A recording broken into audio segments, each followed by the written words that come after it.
Let me give you a little preview, folks, on YouTube, though. Here we go. This is Jeremy, but Jeremy is right now puppeteered by someone else. So folks on YouTube can see you now. Please wave to the folks. Jeremy surrogate. Yeah, he can wave. And he has a suit on, which was made by Alfie. Alfie is really a great clothing designer, and as you know, this is not really an intellectual talk show. This is more of an infomercial for my friends who make virtual clothing, and I just tricked Jeremy into it and pretended I read his book, and now he's here.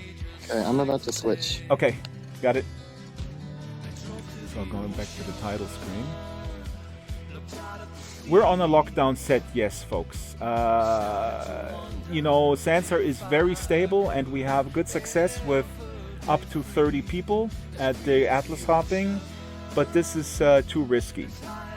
Jeremy in a suit. Donna is on YouTube, and she says Jeremy in a suit. He wears suits occasionally. So we look around. He has some very nice ties. And it's not always an open shirt.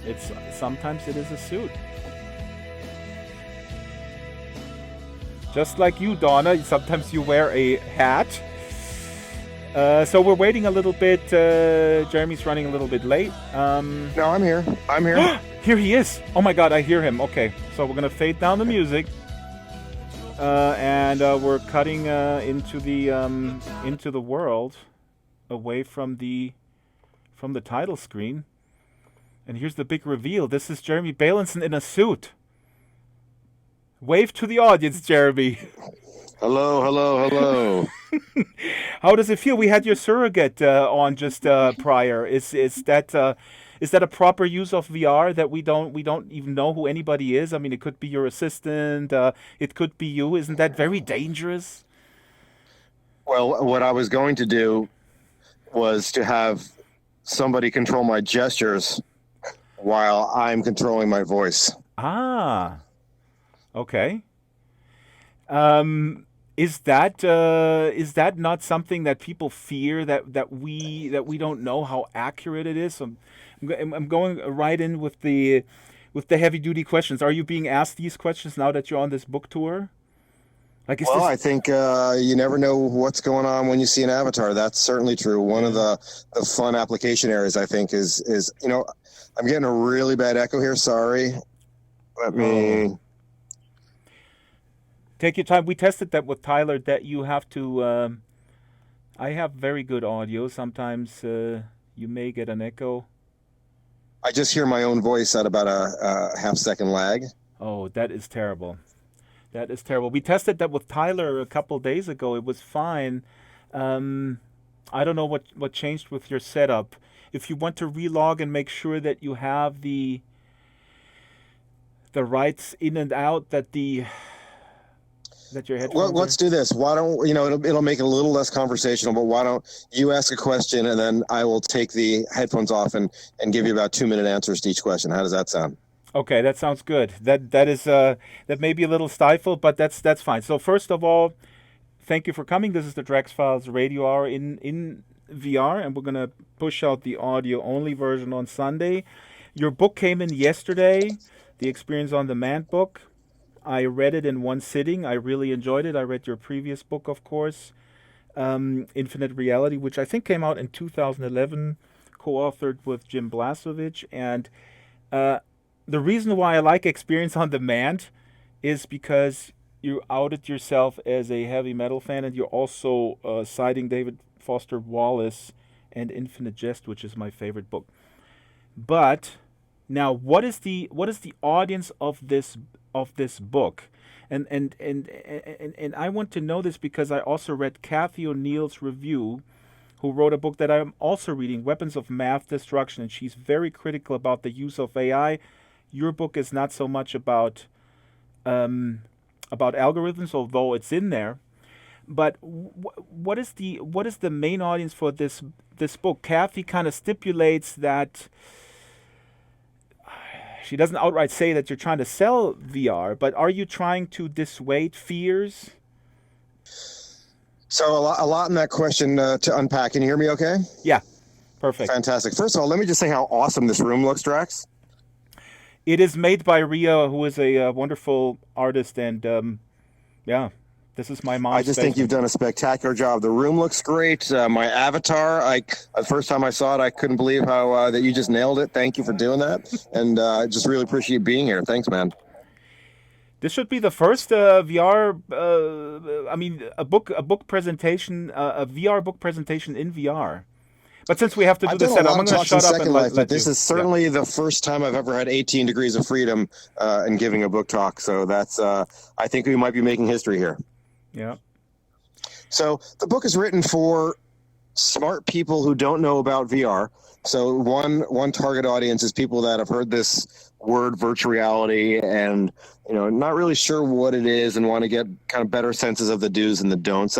But that's not our audience tonight. It's also written for people like us who know about VR, but not necessarily about all the psychological theories and all of the in-depth interviews with the people who are doing the applications. For example, the medical applications, we interview Joanne DeFeeti, who does amazing PTSD work, and Skip Rizzo, and talk about his journeys with Virtually Rock. And we interview Brett Leonard, the guy that did Lawnmower Man, who directed Lawnmower Man and Virtuosity, to kind of get his take on how storytelling is going to work in VR, as well as Robert Stromberg, who is one of the founders of the VR company, to hear how he's thinking about storytelling. So it's not just for people who don't know about VR. I mean, the feedback I've been getting from VR people is that they actually are learning some things, which always makes me super happy, because I know a lot of our listeners, we think about VR all day, and it's nice to be able to teach a little bit to those folks. But to your response about Kathy O'Neill, she wrote this review of both my book and Jaron's book simultaneously, and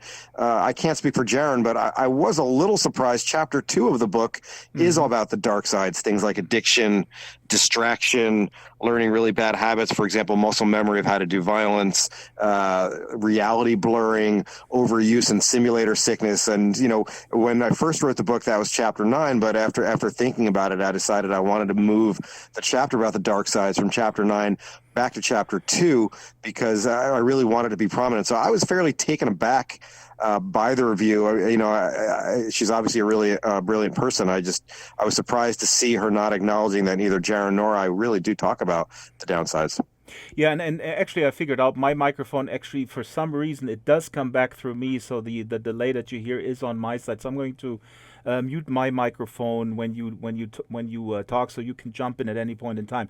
So I want to make very clear, because I actually had the sense, especially comparing your first book with this book, that this book is actually critical, and I really don't think you're taking a super sort of rosy approach of this, and you talk at length about, for example, the chapter is "You Are What You Eat," and I agree 1,000%. It's the media diet. It's just what you put into your physical body in terms of nutrition is the same as the media that you consume. So I think it's, in that sense, it's very balanced. Now, a lot has changed from Second Life to here, and it's quite amazing how much more presence I would say I feel as well. But I also have to say two things. First of all, we're not there where I want to be right now. I'm not in VR. I have the Oculus on my head, but I'm not in VR. Why? Because I have all these papers here on my desk, right, where I took notes about your stuff, so I can jump in and I can ask you. So it is a mediated experience still, right? And I'm talking a lot to people in Second Life, people with PTSD. I'm doing a documentary on invisible disabilities, and people with PTSD often say they love Second Life because it is a mediated experience, and there is a barrier between their avatar and the world, which is the screen. You write in your book about VR and how it can treat PTSD, immersive VR, where the avatar is completely immersed with tracking and everything. Could you comment on this, that a technology like Second Life, or a mediated technology, can still very much work for certain people who feel very, very afraid of giving up that little, you know, checking in with the physical reality around them. They would be afraid to shut themselves off completely.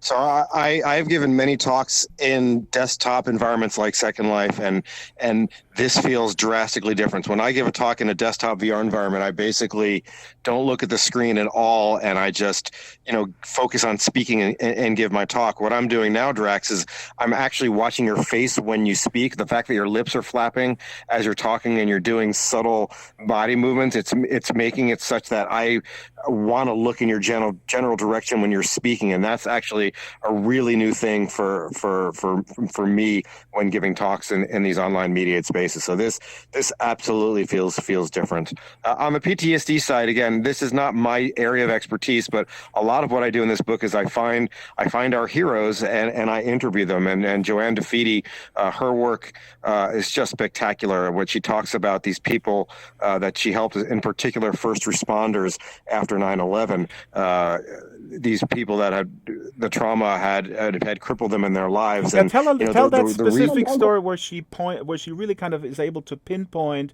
in the story of that woman, to pinpoint the time when she was sort of quote unquote traumatized, and then really kind of lock that in and kind of extract that and really help her. Yeah, the idea is when you have post-traumatic stress disorder, the way that you help these patients, is you have them go back to the event. You want them to, in their mind, go to where the trauma occurred. It's called cognitive exposure therapy, so that you can teach them coping strategies and try to disentangle some of these associations that they have in their mind. The problem is that when you've been through a traumatic event, you don't want to go, for obvious reasons. You don't want to imagine what it was like when those towers came down. And what she built was a VR replication of the towers, including when the planes were coming, and she used it to psychologically bring those patients back so that they could go and do work on trying to help the people develop these strategies. And she's got these amazing stories, for example, of a firefighter who, when you would ask him what happened, he would basically speak as if he was reading a newspaper account of it. He'd give you a very rote account, and it was very unemotional. When she put him back inside of the towers in VR, he just had this floodgate of memories of being in the places, and all of a sudden he was speaking as if he were there and connecting emotionally with the event, as opposed to just describing what happened. And Joanne's work, it's just spectacular. Skip Rizzo has many similar stories from working with veterans from he does a lot of work with veterans from Iraq. He's built Brave Mind, which is a journey that you go and you actually travel in VR back to Iraq, and he's got great data on the efficacy of these systems. It's a shame that we're not doing more of this with patients. But I think my question was a little bit convoluted earlier. I guess a more direct question would be, do you think that desktop virtual worlds are obsolete in treating different phobias or different issues? Because, again, this documentary that I'm working on, Our Digital Selves, with Tom Bölsdorf and Donna Davis, the people tell me they're afraid to shut themselves off completely. I mean, I guess that proves kind of your point. So you kind of got to onboard them, but they are saying, like, Second Life, or that there's the screen between me and the experience is really helping me. Go ahead. Yeah, so I would never say that any medium is obsolete. I mean, you don't try to squeeze a medium to fit all problems. And if a desktop avatar-based system where they're anonymous and they get to see other social connections, is that helpful, then by all means use it. One of the things I say about immersive VR, when you're wearing the helmets and the goggles and you've got hand trackers, is that when my students, I'm at Stanford, and many of my students come to me with ideas for startups and for projects, and 19 out of 20 ideas, I say, are much better served by other media. VR is not for everything. I mean, I'm sitting here. We've been talking for how long now, Drax? About 15 minutes? 14. You're good. Okay, so 14 minutes, and I'm already starting to feel, the goggles are pressing into my eyes, and it's. I'm not feeling simulator sickness, but I'm already at the point where I don't really see why I need to be in VR for much longer. Very good So point. desktop will And never go away, in my opinion. VR is for certain things. and that's why I'm going in VR, so you don't have to. The other thing was, oops, see, now I don't see my notes. Where are my notes? Here. Yeah, the what? Oops, did I just teleport away? No, here I am. The internet disinhibition effect. You don't mention that term specifically, but I think you're suggesting in the book that the harassment that can happen in Second Life or other online platforms, Twitter and such, may be lessened because of the immersiveness, that people are not as vicious because we have a real presence, just like we don't do that in the physical world. Well, with road rage we might, but generally speaking we don't.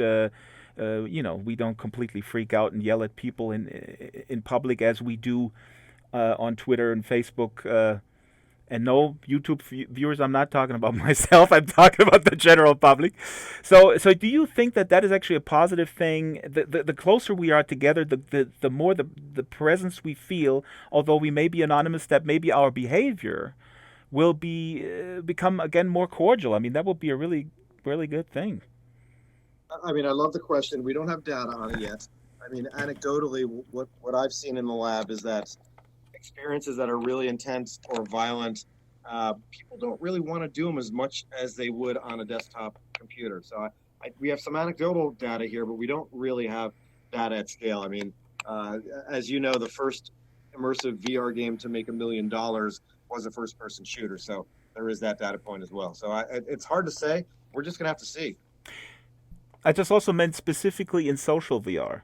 Like for example, in a world like this, or in high fidelity, or VR chat. I was recently in VR chat. I mean, there is it depends on the people that hang out there. There's VR chat has a big draw among kind of really rowdy teenagers who specifically seem to go in there to, well, to have a good time, in quotation marks, the good time how they define it, which is to harass other people.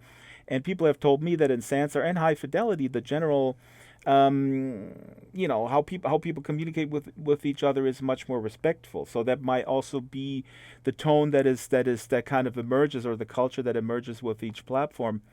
But the question is, do you think in social interaction, the fact that we're more present, that as opposed to in Second Life with a desktop virtual world, that leads to a deeper connection to our embodiment, and therefore we think about it twice if we insult someone. Yeah, I think you're onto something. The chapter 7 of the book is called "Putting the Social Back in the Network," and the idea right now, social networking is you're typing and you're hitting buttons that have emotions pop. And what networked VR does is it brings gestures back, and it brings nuance and emotional. The way that we convey emotions is the way we've been doing it for as long as people have been people, which is moving our bodies. So I do think that as you get more immersive, it brings you back to using the schemas that we've used for hundreds of thousands of years to interact with other people. So I like your thinking, and the data that we have collected for the last 20 years show that in general in immersive VR, people behave in a social manner in a similar way that they do face to face, and perhaps more so than they would in a 2D, social networking type scenario. I'm just trying to kind of infuse a little bit of hope into myself with the current state of affairs in the physical world. It doesn't look all that promising that we actually go back to a more, to a civil conversation across the board. What I really like about your book also, that you always mention that, the also in your first book, that all the testing and the really exhaustive experiments that you're doing is limited to people that you recruit from from campus. So that experience is maybe limited to that sort of socioeconomic class that Stanford serves. So um, uh, from the first book, if you want to comment on that experiment with switching to a avatar of a different ethnicity, because I find that fascinating. If you could recount that, and if you followed up with that, or if something has changed, because basically you had experiences where people showed empathy when they were interacting as or with an elderly avatar or an agent, or they were the elderly person, but that didn't really that wasn't replicated when people switched ethnicities. When people went from white to black, you found that people actually were more sort of, in a sense, believing stereotypes. Even black people would talk about stereotypes about their own ethnicity. So in chapter 3 of the book, it's called "Walking a Mile in the Shoes of Another." We review every study that we could find, including our lab's work and a lot of work. There's a lot of great work coming out of Mel Slater's lab, Barcelona. We review every study that's put someone in a different body and examined the effect it has on subsequent behavior and attitudes. And the general idea behind one of these studies is you become someone else. You see yourself in a mirror. You move your physical body, see your mirror reflection move with you. It's called body transfer, is what the neuroscientists call that. And what you then do is you become someone else. It could be a different age, it could be a different race, it could be a different gender, it could be a different species even. You then experience some level of trauma. You experience sexism or racism or some type of harassment, sometimes even physical abuse while wearing the body of another. We then test to see whether that experience changes how you act towards others and how you think towards others. And what we do in chapter 3 is we review every study that's been done, and we give a careful kind of comparison across all the studies. And what we find is, in general, that VR tends to change behaviors in a positive way compared to control conditions. For example, doing role playing or imagination or watching videos or reading about case studies. However, there's no magic bullet. There's no tool that always, we're not going to solve racism or sexism in a single stroke. And in particular, on the Black-White Racism Project you mentioned, I'll mention two things. First is Mel Slater's group has done a lot of work recently showing changes in bias in the good direction, meaning people become less biased after the experience. So we've had a few more studies that have data since we wrote the first book.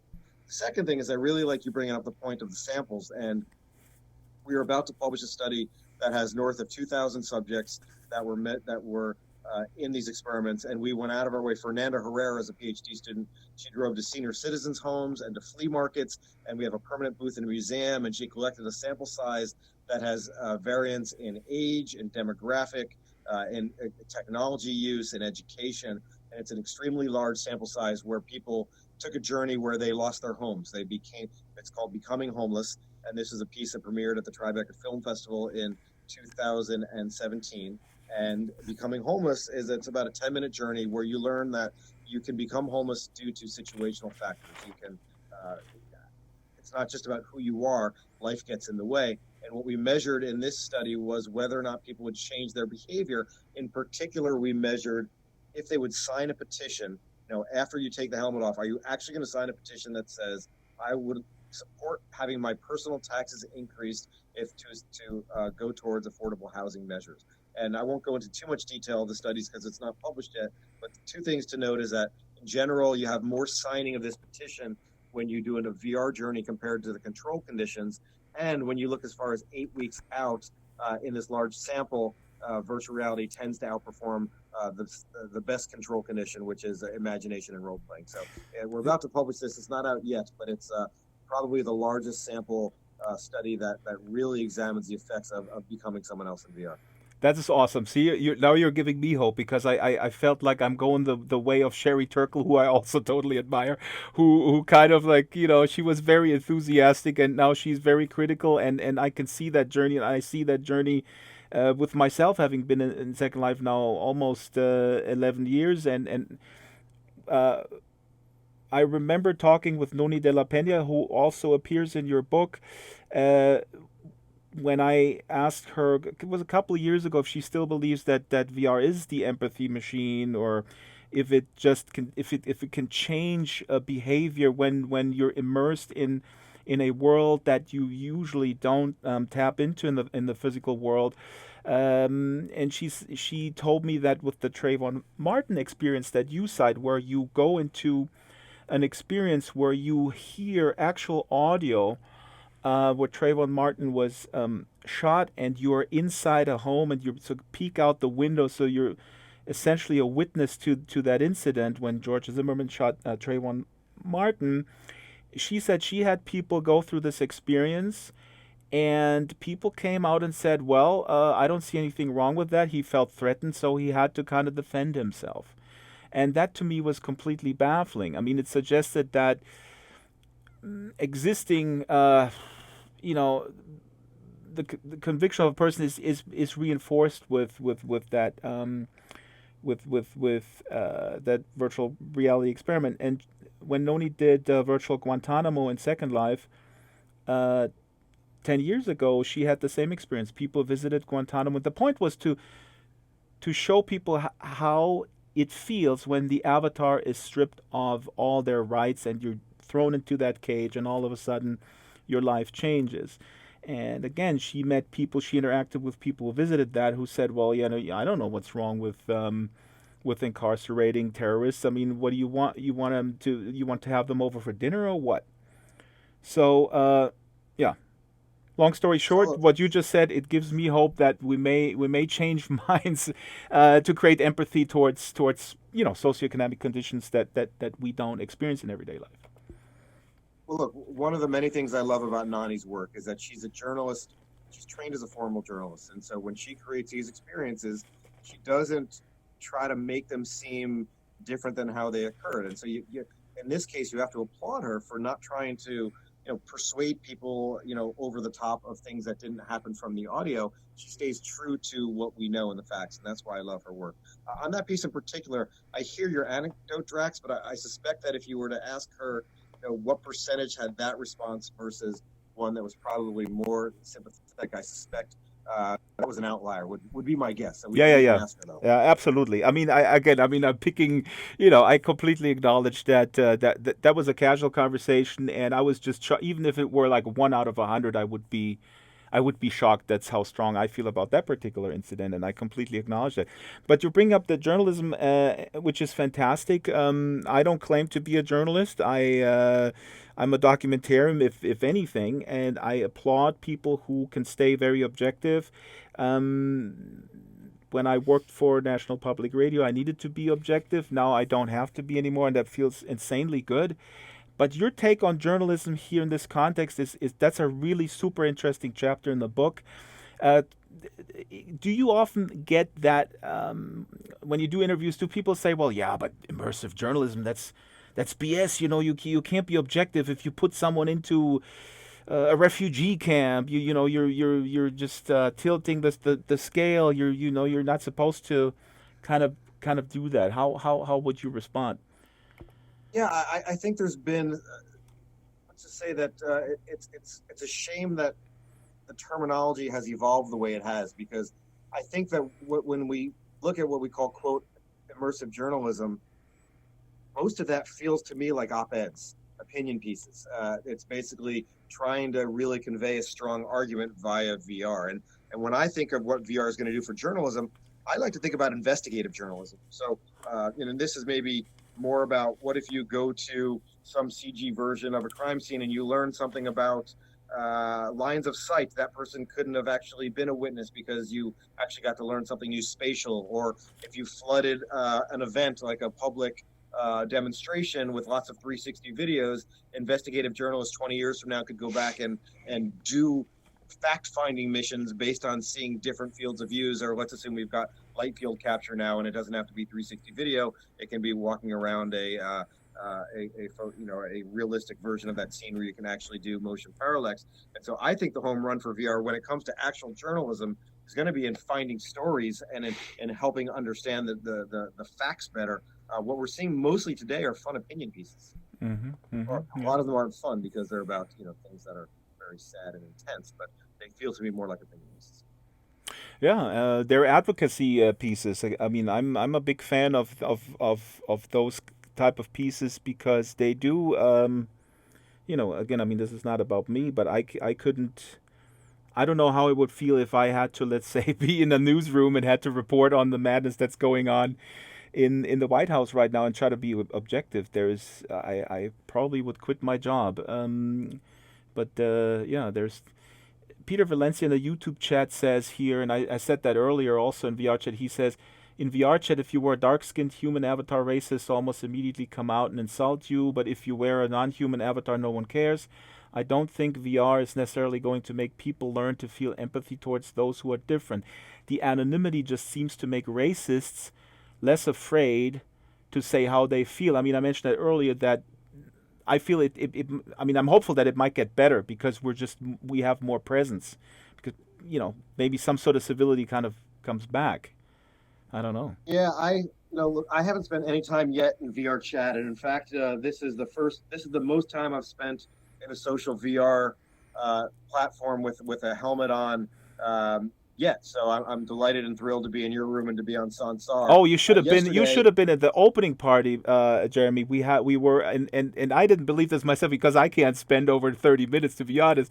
But we were in here for 3 hours, and there were 30, 40 people, and it felt like a real party because you also have audio occlusion. People who wanted to have a separate conversation, they went into this room. Other people went outside. People were outside in the village, and it was insane. I could not believe it. And at the very end, some people stayed, some other people, drunk people, passed out on the couch. No, they didn't because you can't lie yet, but lie on the couch yet. But yeah, I'm sorry.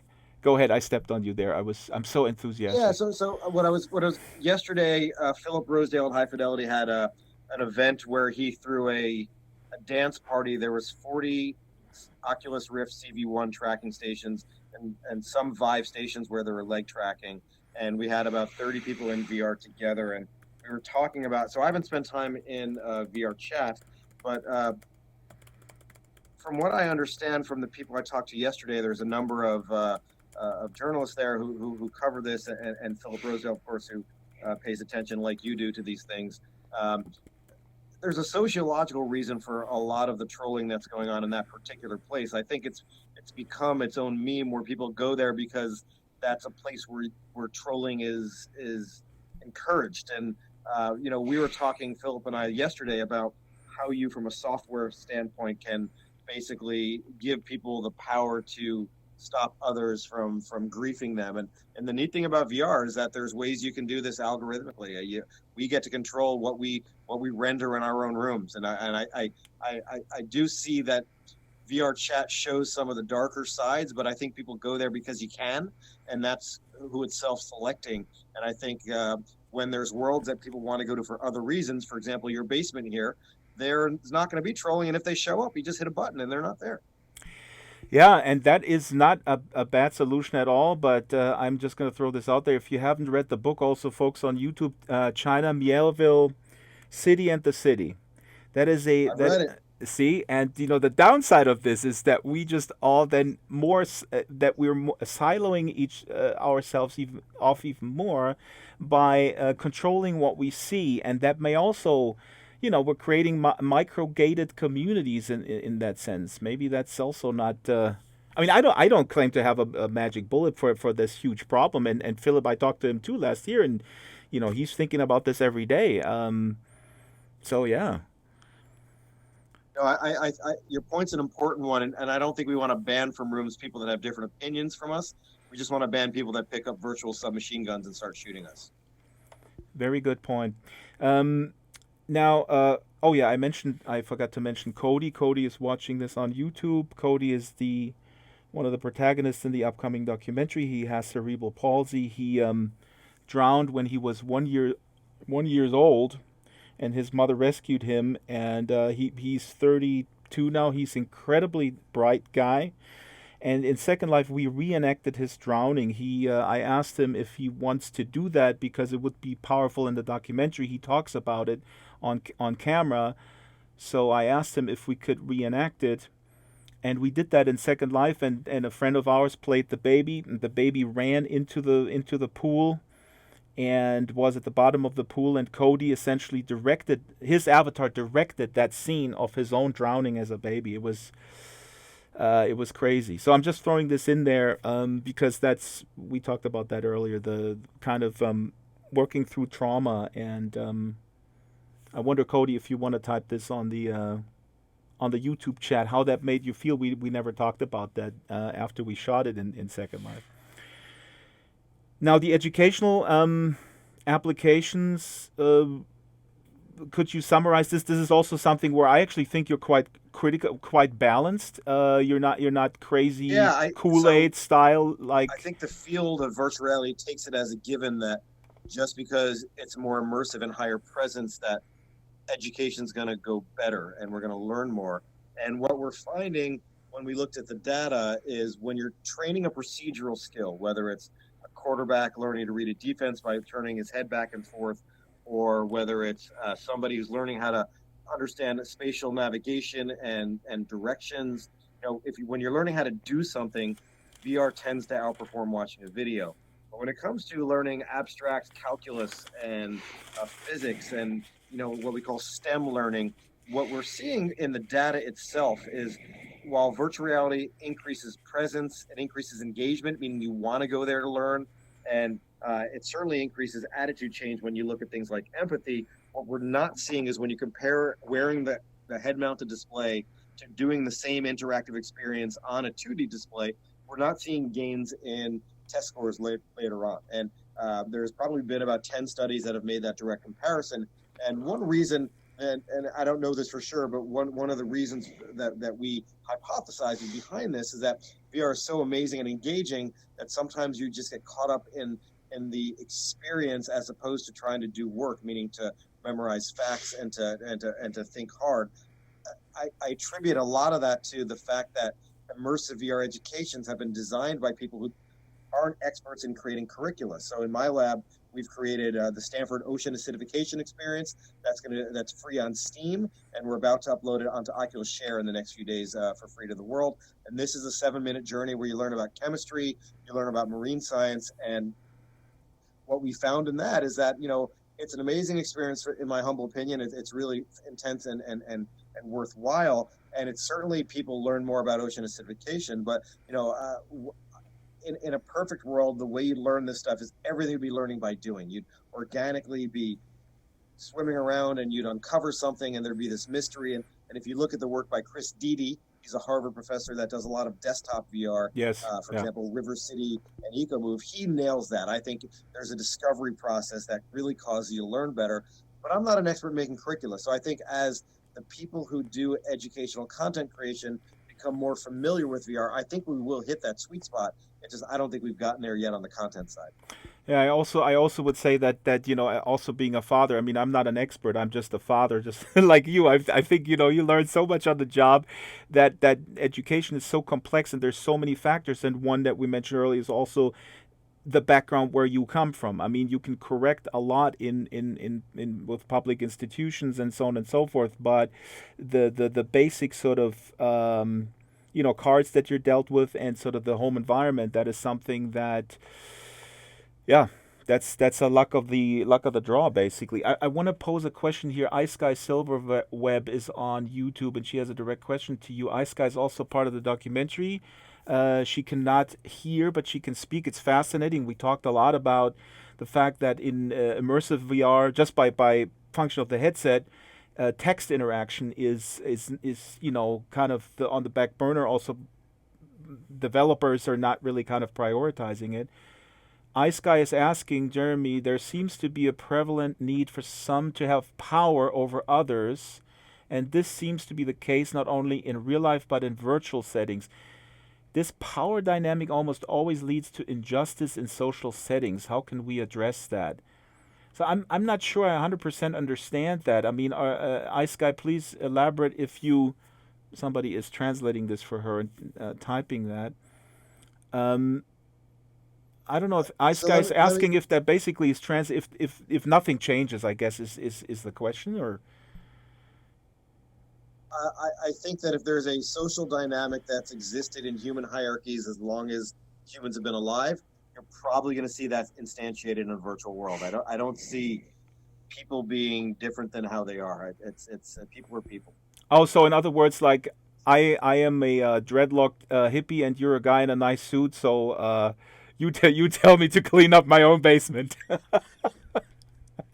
I don't think that. I thought the question was more about in general. There's social rules when people get together, Yeah. and what I'm saying is that maybe yours about dress will will carry over too. I think that's a good example. I think that that is actually fascinating. I mean, that's something you see in Second Life as well, and here too. That it's the same dynamic as in the physical world. I mean, people who have sort of elaborate avatars that does suggest that they have more money, especially here in beta. I mean, my avatar, that's a custom made avatar we had from the closed alpha, and because it was important to me to have sort of that public persona, but it signaled to others that I'm in the hierarchy higher than them because I was able to customize it and they weren't. Yeah. I think that's great. Drax, we need one more question, and then I must run to go teach a class. So please give me one more zinger. Okay. Let's see here. Where were we? Oh yeah, right. The age-old question. Why the heck would somebody use VR over Skype for business meetings, Jeremy? What the heck? And I know the answer, and you're really eloquent in the book, and I agree 1,000%. But just make the case, like, I'm coming to you and go like, yeah, business meetings. I understand flying bad for the environment and non-essential travel is all BS. But why can't I just use Skype? Why do I use VR? Why do I use an avatar even? So I'll give you the simplest answer right now, which is that you can argue about things like eye contact or body posture and it not feeling right in a one-on-one conversation. And I still think in a one-on-one conversation, when you get the magic of having, the real gesture, we call this interactional synchrony, you'll see gains. But now I want you to think about 3 separate physical locations. One physical location has 3 people, one has 10 people, and one has 1 person. That just doesn't work over video conferencing. So I think once you get into these group interactions, it's a no-brainer. On the one-on-one side, there's the age-old eye contact problem. You can look at the camera or you can look at your buddy, but if you look at the camera, you don't see your buddy, and if you look at your buddy, she sees you looking down. So it's there's been a lot of creative tries to try to solve that, but none that I've seen work. Okay, a very quick follow-up. You also talk about that, but why would somebody not be them, quote unquote, themselves in their embodiment? I mean, I personally see a huge upside in the fact that we can choose our avatars, and they do not have to be a replica of our physical selves or like a more beautiful version, thinner, younger, that kind of thing, but maybe something completely different. And when Second Life was hyped, there was even articles about IBM people who was like, yeah, it's very cool that I can show up as a dragon and stuff like that. And then that kind of went away a little bit in the last few years, but it seems to be coming back, that it's kind of socially accepted to kind of show up even in a fairly sort of straightforward meeting as somebody who you feel like you want to project, right? So the system will evolve, and I believe IBM, they actually settled on, there were some standards that you had to adhere to when you went to a work meeting. And my favorite answer to this question, Drax, is if you read the work of Jeff Hancock. He's a professor here at Stanford that studies social media use, and he's done these amazing studies with online dating. And what he does is he looks at people's online dating profiles, and then he brings them into the lab, and he looks at their W-2 forms to find out more about their background. He puts them on scales to weigh them. He measures their height, takes their photographs. And what he's figured out is what is the acceptable norm of deception about your identity in online dating context. And it turns out there's, people lie a certain amount about things like their height, their weight, their income, etc. And there's a certain amount that's allowable. In other words, because you're going to see that person on your first date when you do online dating, and there's just enough that's allowed in terms of exaggeration, and that system has evolved, and I think you'll see VR evolve in similar ways. You're allowed to change your identity for some contexts, but not others, and certain changes are allowed and others are not, and you just got to let the system play out. I just want to be a dragon in a business meeting. That's all I care about. All right, Jeremy, thank you so much for your time. Fascinating book, Experience on Demand, the first book, Infinite Reality. And, we'll hope to see you back here, and I hope you liked your suit. I know you sometimes like to wear open shirts, but Alfie, who made the suit, he opted for the tie. I don't know. Do I get to keep my avatar? Are you going to send me the 3D model? No, that's property of the Drax Enterprises. You can license yourself. No, it's all yours. Okay, send it to us. I don't like you owning me. Oh, God. I wanted to... Oh, my God. Wait a minute. I know you got to go, but here is Ebbe Altberg. I didn't set this up. Ebbe. The CEO himself? There's a CEO... Hello, sir. Oh my gosh. How you doing, Jeremy? It's so great to see you. Thanks for showing up. What an honor. Yeah, no, I just saw Drax's note, so why not? How do you come in Welcome, here? This and, is a I locked like your set, Ebbe. shirts. Well, you should know, Drax. You gave me the magic link. See, they know everything. Actually, I gave it to him. I have to admit. This is like if I was in a foreign land and I got to meet the king. This is quite an honor.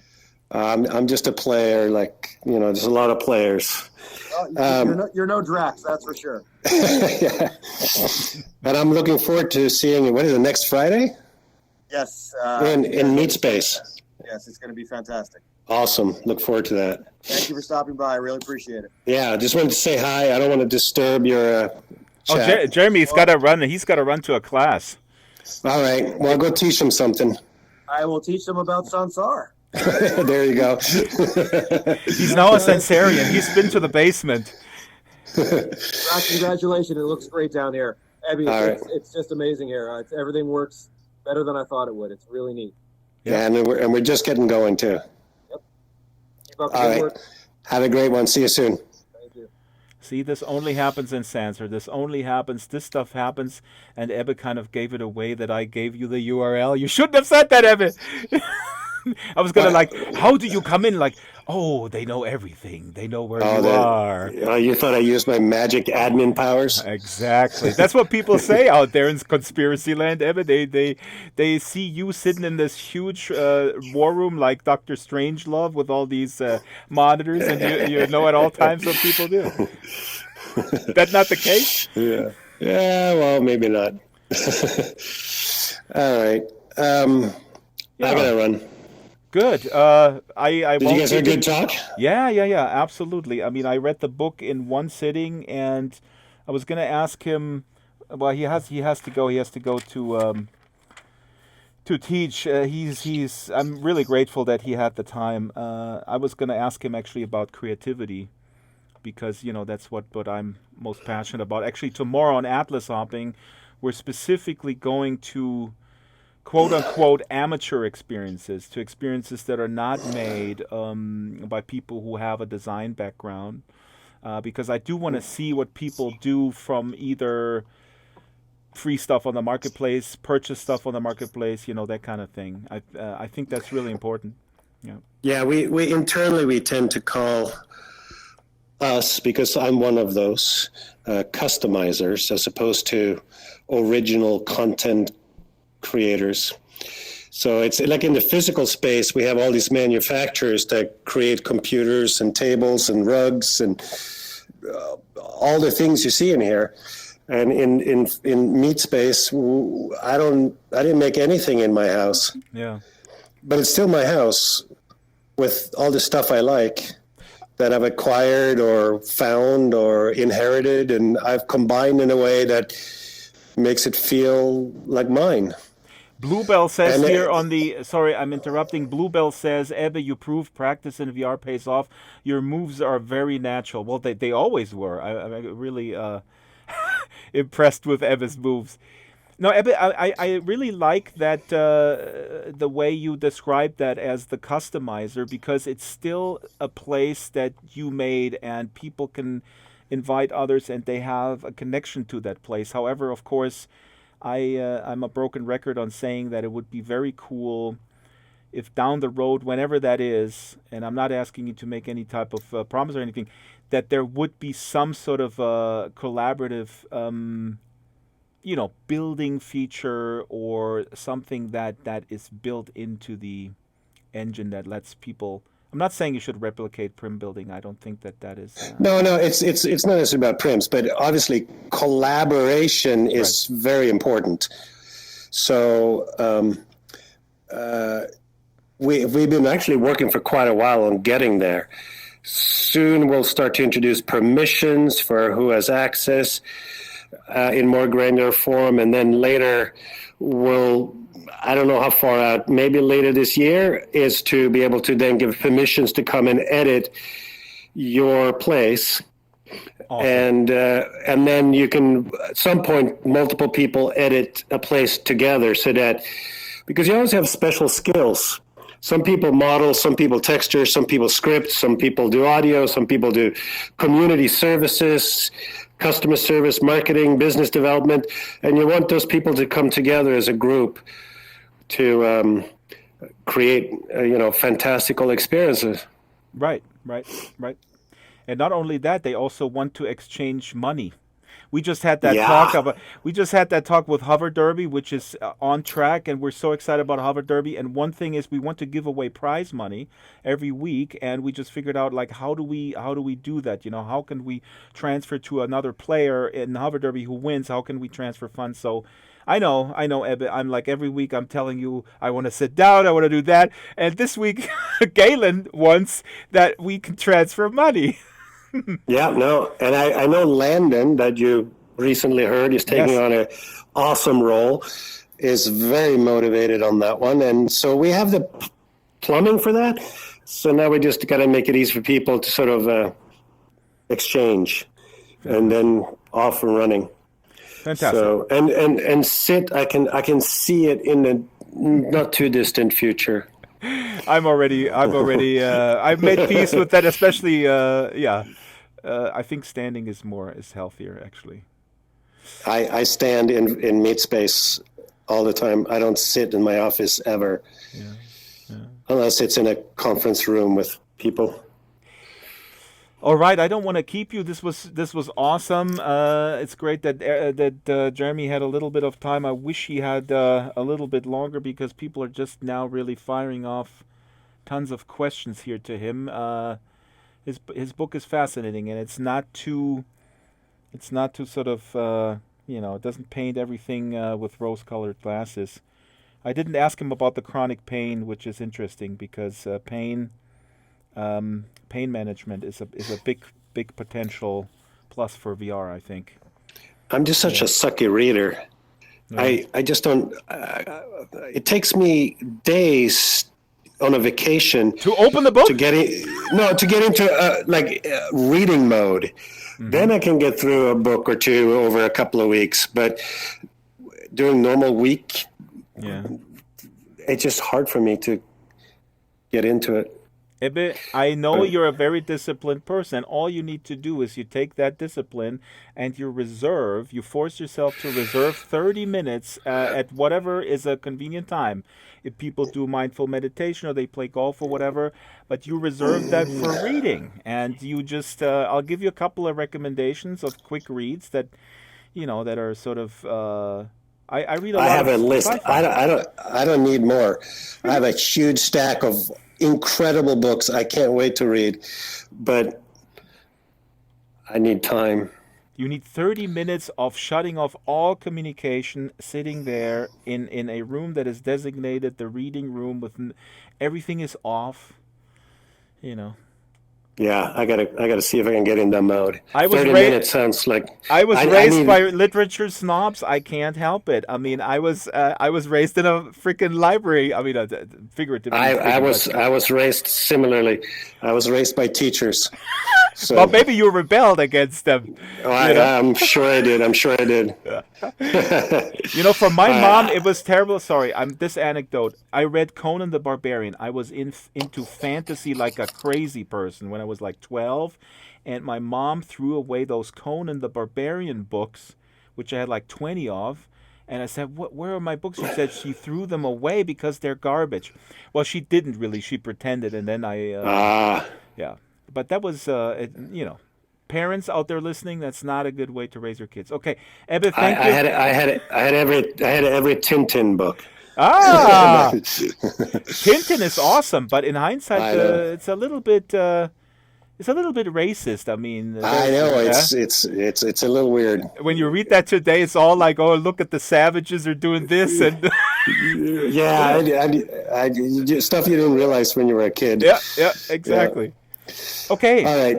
I gotta run. Bye. Thanks. Cheers. Bye. The door is upstairs. Oh, he just teleports away. Is that what we do now? He can't properly leave the basement. All right, so here it is. Let me grab that book in VR. I haven't been in VR. Fine. I'll leave this way. Actually, the door is locked upstairs. So shout out to Vasai real quick before we end the stream. My left controller is. See, this was interesting because I was not in VR while I talked to Jeremy. As I said on the outset, oh, the other controller is stuck over there. As I said on the outset, the downside is that when I look at my notes that I prepared for the interview, obviously I can't look at my notes in with the goggles on. So, that arguably that can be solved quickly by having, for example, a laptop here that I can retrieve my notes online within the world. But here it is, Experience on Demand in paperback. It's not even out in paperback yet. Joe Montana says, few people alive know as much about VR as Jeremy Bailenson. For decades, he's been researching how VR affects humans. Read this before you enter this new world. No, that says Kevin Kelly. Joe Montana says, virtual reality is changing the way athletes train. Yeah, that might be, but I'm not an athlete, so. Jeremy Bailenson's work is unflinching and brave. It helps us see more of our vulnerabilities and our potential than ever before. This book describes the edge of human self-knowledge and the precipice of human foibles to avoid. Jared Lanier. And Sherry Turkle, who I mentioned, and I actually sent Sherry an email just early before the show to ask her to come on, and she has a very important book, Life on the Screen. And her latest book, Alone Together, is very critical. So Life on the Screen is very enthusiastic, and then Alone Together is like, we're going to hell. We're going to hell. Where's my handbasket? But Bailenson provides a clarifying framework for necessary conversation about what it will mean to be there in the 21st century. So I hope that Cher will come on. Next guest on the show, I actually, in 2 weeks, we'll do this on a bi-weekly basis. I think is Kent Bai from Voices of VR, but I'm not sure. I forgot. I booked 6 people to cover the next couple months, and Kent is in there, but I don't know if he's coming in 2 weeks. So the audio portion of this will come on draxfiles.com on Sunday. What's up with my T-shirt? T-shirt is all ripped. Jesus Christ, virtual reality. Sunday we'll have the show on the podcast, and tomorrow is Atlas hopping at camera. I really need Galen to make me a camera system. I'm gonna cut the stream in a sec. Just wanted to make sure that everybody knows that tomorrow we'll meet at the at 114 Harvest for Atlas hopping, and we're gonna look at hobbyists, amateurs, experiences, and I think Ryan mentioned Lenny Foxtrot. That's already on the list. All right, thank you so much. Jero says body language is often misleading or misinterpreted. Going by someone's plain speaking is a much better strategy than paying any attention at all to body language or facial expressions. I have to disagree. I think that's very reductive because body language is very important. Let's see here. Ryan says, "Oh yeah, Kent Bai. Kent Bai is done. Is on in the calendar, but I don't know if it's in 2 weeks." Ryan, yes, I'm reading the back of the book blurbs. I need to check out the blurbs. And Jaron Lanier. So who do you want to see next on the show? Okay, let's do this final question, and then we'll head out. Who do you want to see? You want to see Jaron Lanier? Shall I pursue Jaron Lanier? Piper. Now I'm not going to be in the high fidelity party tonight. I'm going to bed right now. I need to sleep. Jaron Lanier. I'm going to try to pursue Jaron Lanier. And Kathy O'Neill, who wrote a book about algorithms, predictive policing. It's called Weapons of Math Destruction. It's really disturbing, actually, and really a cautionary tale of AI and uses that are more than questionable, especially predictive policing. If you don't know what predictive policing is, I'm not going to explain it right now, but look it up. So that's it's a fascinating conversation. Hopefully. Okay, did I miss questions? Piper says, "You know what happened to me when I tried to teleport in real life." I realized that the YouTube chat is going so fast, and I'm probably missing everything. And it was hard because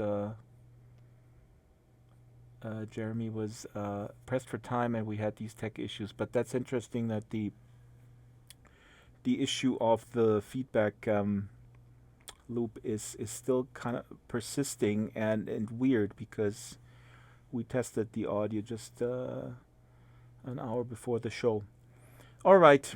Anybody else? Last word. Who should we have on the show? Who should we have on the show? Who should I book, pursue, harass, hustle? Let me know. Piper, when is that party in High Fidelity? Maybe I'll dust up my old avatar.